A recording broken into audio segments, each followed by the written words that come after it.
What's up mga idol? Lalaro tayo ngayon ng 99 Nights in Wild East.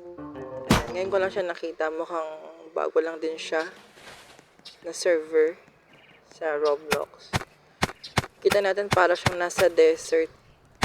Pero same lang din naman yung ginagawa.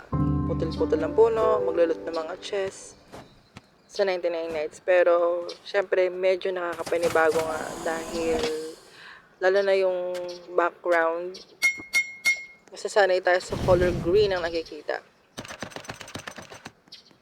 So napakaganda ng kanyang graphics. Yan, may mga chairs. Kunin natin mga chairs. Meron din ditong cabinets at yung chest niya.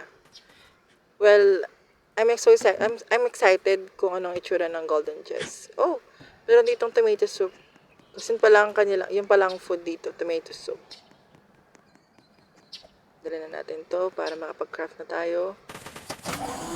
Ano pang kailangan natin. So, may mga bunny din dito. And then, kanina may nakita na rin akong wolf. Ayan. Medyo mahirap patay yung bunny. Mabilis Mabilis silang tumalon-talon.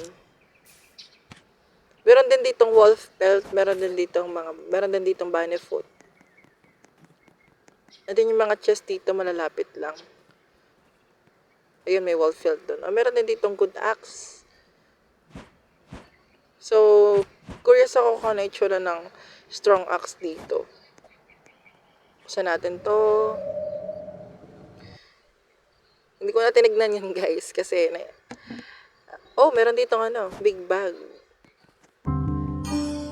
At meron tayong reward na gem dahil na maximum na natin yung fire into 100. Gusto ko rin makita kung ano itsura ng ng trader natin. Oh, tsaka pag hanapin mo pala yung mga bata dito, ayan, meron siyang arrow na mag-guide sa'yo. May rifle din. Meron din ng revolver, iron barrel,